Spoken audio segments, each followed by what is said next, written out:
धन्यवाद।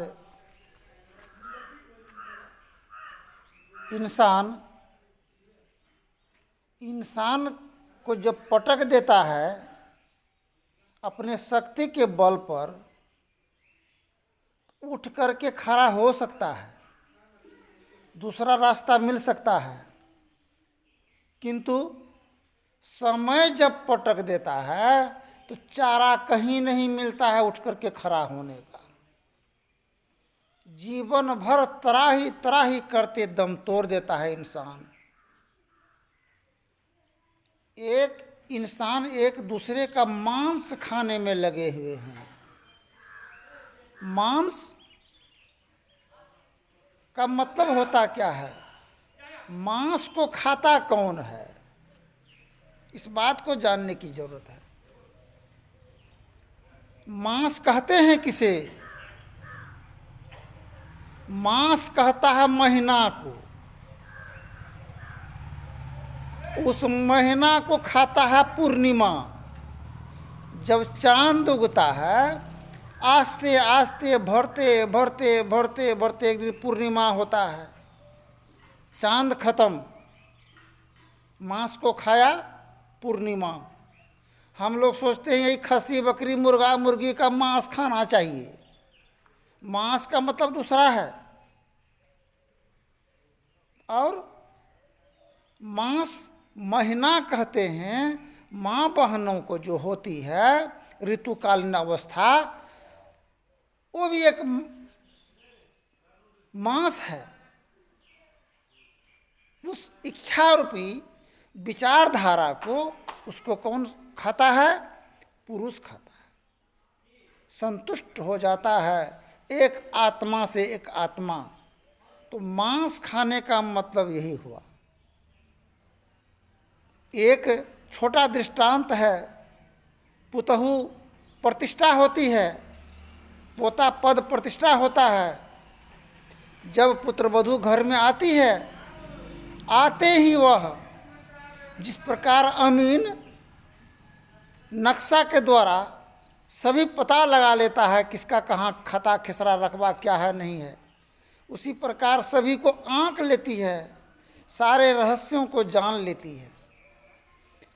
एक घर परिवार में पति पत्नी के दरमियान बाल बच्चों के प्रति नकारात्मक विचारधारा के प्रति चल रहा था मतभेदी। तो धर्म पत्नी सोचती थी मन में, इसको रास्ते से किसी तरह से हटा दिया जाए। इसके लिए अपने बेटा को वो हर हमेशा नकारात्मक सोच डालती थी, हिंसक विचार डालती थी। बराबर का यही पाठ होता था। और पुत्र वधू इस बात को समझ गई, ये तो इस घर में कहर मचने वाला है, लहर मचने वाला है, ये तो परेशानी के जलजला में डूबने का योजना हो रहा है। तो जब उनका पति जब जाए अपने माँ से बात करने के लिए बैठ करके, तो तुरंत पुत्रवधू उसको बुला लेती है थी कि मेरा पति इस समस्या के ग्रास में न फंस जाए। स्त्री प्रेरणा की स्रोत होती है और उससे प्रेरणा लेना चाहिए। गोस्वामी तुलसीदास जी के भी धर्म पत्नी उसके ही प्रेरणा से गोस्वामी तुलसीदास जी जगत में विख्यात हुए। राम कथा को पहले ही वर्णन किए। तो यह जीवन की रहस्य चक्र को जानने के लिए संत महापुरुष धरती धरातल पर आए। कहा क्या? गुरु महाराज की वाणी है, घट बिच अजब तमाशा साधु, घट बीच अजब तमाशा, घट की काली घटा में थीर होई, घट की काली घटा में थीर होई, करत परम प्रकाशा साधु, घट बिच अजब तमाशा। घट की काली घटा में थी होई, घट की काली घटा में थीर होई, करत परम प्रकाशा साधु, घट बिच अजब तमाशा। जिस प्रकार प्रकाश रहता है अंधकार में और समय आने पर सूरज उग जाता है, इसी प्रकार इस अंधकार में प्रकाश है।